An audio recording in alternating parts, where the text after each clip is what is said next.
Hey, today we're going to take a look at how we pull the Tarrant County foreclosure list. So I'm here in DFW, Texas, and obviously Tarrant County encompasses Fort Worth. The other largest one is Dallas, right? Dallas County, where Dallas is located. So you probably have about 8 or 10 other counties here around the DFW, the Metroplex as they call it, that could be pulled as well. Tarrant and Denton, they use the same software. So if you know how to use one, you could use the other. But let's dive into it. So why are we going to want to pull this information? Well, every home that's going to go up for auction on a county website, is going to be located on this list. It's a great place to start if you are a new real estate investor looking for properties to find. You already have a list of motivated sellers. This is going to hit their credit, could hurt them for up to 10 years. Really stay on their credit report, bring their score down, could prevent them from purchasing vehicles, getting credit cards, certain jobs, right, and buying a house, most certainly. So these are all reasons why we want to help people avoid foreclosure at all costs. It's also a great strategy if you're doing something with creative financing like subject to, or even just giving them a cash offer. So let's dive into it. Let's talk about, I guess, just a couple more items here. So the foreclosures, right? When do they occur? Well, in the state of Texas, they happen on the first Tuesday of the month. The names, addresses, all that information needs to be published on the county's website at least 21 days prior to those auctions. So today is December 16th, 2024. We have an auction in about 21 days. So that next one is January 7th. So let's take a look how I use this, how we pull up the information, how we skip trace it, and what we can do with it. All right, let me shrink this down. Okay, if you go to Google and search Tarrant County foreclosures, this is the top search result, and that's what you want. You want the tarrantcounty.gov. Now, once you bookmark the correct website, you won't need to come here anymore. But you'll click on that link, and then you get this website.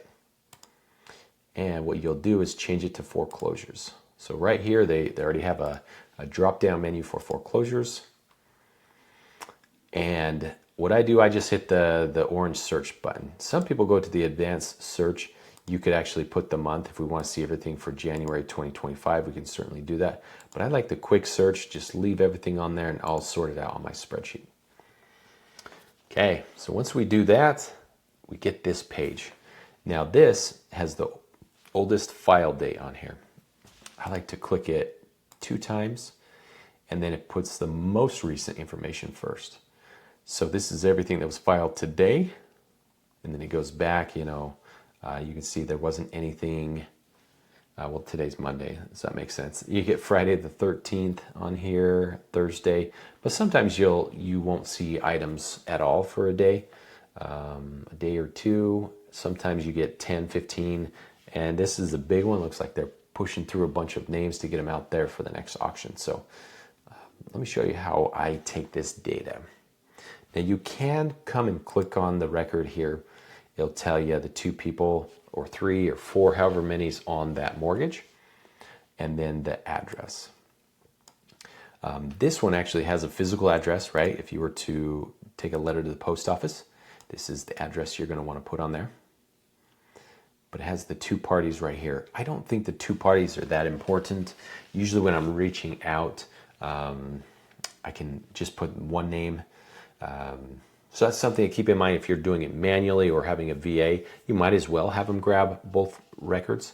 If I'm doing it myself, I like to do it really quick. I don't even bother with that. And I just scrape everything right from this page right here. You can easily just highlight the whole page and copy and paste. For example, let's do this. Let's grab everything from January 16th, or January. It's going to be for the January auction, but it's December 16th. I just copy and paste. And then I'll go to a brand new spreadsheet. Sorry, I was just working on this one. Let's just back it up a little bit here. All right, I just opened up a brand new spreadsheet. All right, so when we paste this, this is what it looks like. I don't know if I just don't quite get that first box every time or what, but I usually just add one additional cell and it scoots that top line over, and then just delete these. I'm doing this pretty quick. You'll have to slow it down if you can't see what I'm doing. And then I just delete those first 3 columns. But this basically gives me the same information that was on that county's website. So we have the grantor in this column, auction date in this column, when it was posted on the county's website, and the address. So like I said, this first one, that's great. We already have the address. We have, the first person that's on the mortgage. This is ready to go. We could skip trace this and start marketing to this person. Some of these will have a legal description, and then we have to go one step further. This one's a good one. Let me show you, for example. So this one, it's actually owned by a business. So that brings up its own little set of issues, right? If we skip trace it, we're probably going to end up with either the registered agent's address or a P.O. box or something like that. And you have to skip trace additional information. Some skip tracers won't even touch LLCs. I can't remember. I was using, I don't think it's Skip Force. I think it's one of them, and they're like, we don't even do LLCs. So, but let's say we've come up with this whole spreadsheet here. I'll show you what I do for the next step. I like to go in, since this is the portion that needs to be done manually, and anything that is a legal description, I'll just highlight it. So this one's interesting. Tracts of land. That one might be a little bit hard to pull up. That you may need to actually pull up the document, and we could definitely see that. Man, this company right here is getting creamed, because this one right here looks like it's the address. So it's 407, 408, 409, 415. So they must own all those parcels, and they're getting closed on all of them. And then 14 tracts of land. Maybe it must be a home builder, and just like he's just losing it all. So that's unfortunate, but that creates some great opportunities for us as real estate investors, and we're doing a service as well. For the average person, if they're going to foreclosure, that's definitely going to weigh on their credit, right? And we just want to help them out. So let's see, this is the one I was talking about. So how do we find the actual address? So one way is to just grab this information and go search. If it's a company like this, or even, some people might own 2, 3, 4 properties. So then it becomes a little bit more tedious to find the actual address. I'll tell you, the legal description is definitely the first thing I grab. So just copy this, and then the other website we need is tad.org. Let me back out all the way here. So tad.org. This is the Tarrant County Appraisal District. If you live in Tarrant County, maybe you use this. I think you can search your taxes on here. Maybe not.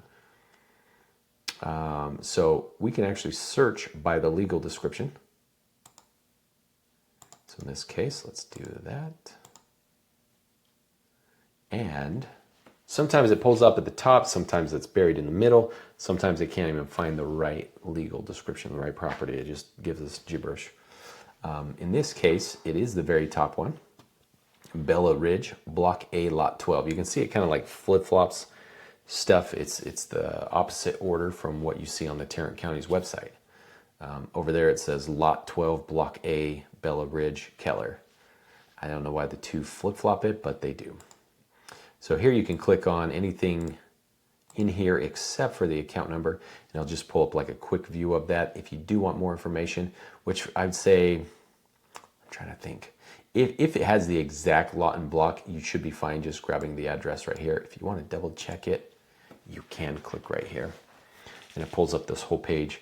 If you have a VA, if you're trying to do it quickly, I don't even suggest opening this page, but you can get the primary owner's address. And this one's kind of a pain in the butt because it puts it in 2 different lines. So if I was grabbing this and putting it in my spreadsheet, I would grab that there, paste that, add a space, and then grab, I don't know, see, I think they're just trying to make it difficult. Okay. Once we have that, that's the actual address. So we could even cut that and paste it right there. And now we have it all ready to go. So that's ready to be uploaded to our skip trace software, put it in our CRM, whatever we want to do with it. All right, let's see. I told you I would help automate part of this. I mean, really, that's what it comes down to. You now have the information, you have the owner, and you have the address. This software right here called browse.ai, it will help you scrape that data. You can set up a web scraper, and I think it's for free. You can do so many a month, or I can't remember. I was just using the free version, like 50 credits per month. But basically, we come in here and you can set it up. So when I first started using Tarrant County's website, I was training it to click, sorry, this one right here, to click on every single record, come in here, grab this, grab this. It was confusing. I think it was a lot more work because you actually have to get charged per click. So after I figured that out, I said, well, let's just copy and paste this entire sheet right here. It looks like something's actively being uploaded. That's cool. So I just have it come every single day, and I highlight this block, and I just use this website right here. So if you use this website, it's always going to be sorted with the most recent at the top. So use that and then just copy and paste. It'll just grab whatever changed from day to day. So I think it scans it at like 6 a.m. and it says, you know, well, we have all this one, we're not going to scan that. But then tomorrow, if there was any updated on the 17th, then it grabs those ones. And then what does it do? Well, you can decide what you do with that data. But when I was using scrape.ai, I would just pull up a spreadsheet and just have it paste. So every single day, the spreadsheet got bigger and bigger and bigger, updated all that information. Or I think you can have it create its own spreadsheet, maybe based off the day. But then from there, you can use Zapier or some other automations. Go and get that skip trace, get it added to your CRM, then skip trace, however you want to deal with it. And then you can choose to door knock those properties, send out postcards, cold call them. I don't really suggest using SMS, text marketing, because those people haven't opted in. And I would highly suggest running everybody through the DNC, the do not call list. Now, if one of the partners is on it but not the other, you can certainly reach out to that person. Maybe they have multiple cell phones. If one's been tagged do not call, feel free to call the others. So definitely stuff you can do. But this is how I use Tarrant County's website to pull up-to-date information on foreclosures.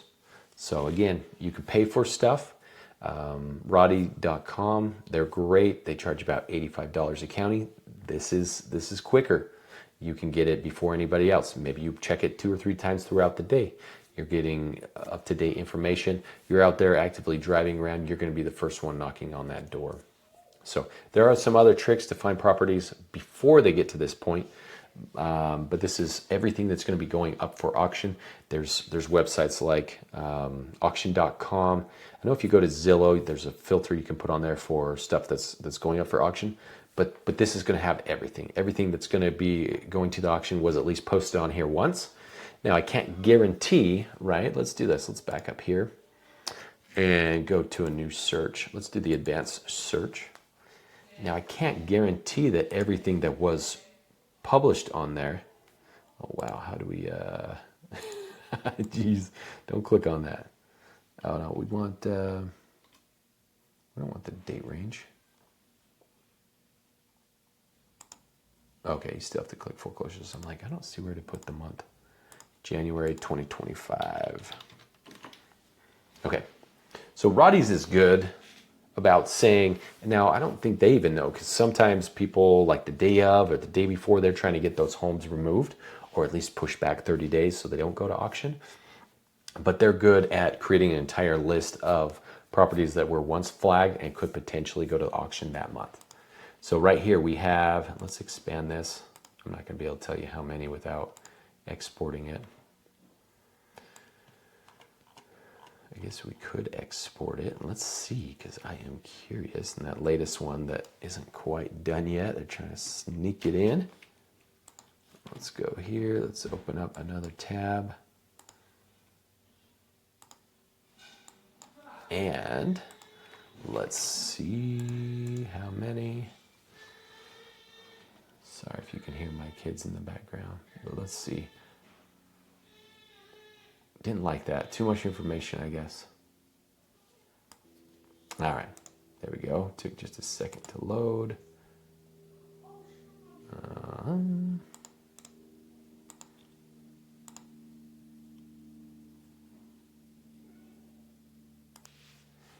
All right, it was taking its sweet time. It is a lot of data, right, to put on the clipboard. So 203. Right now there's 203 properties that have been flagged that could potentially go to auction. I've gone to auction before. I guarantee it's not 203. I mean, who knows? It could be between 40 and 70. It all just depends. It varies. But yeah, this is a great way.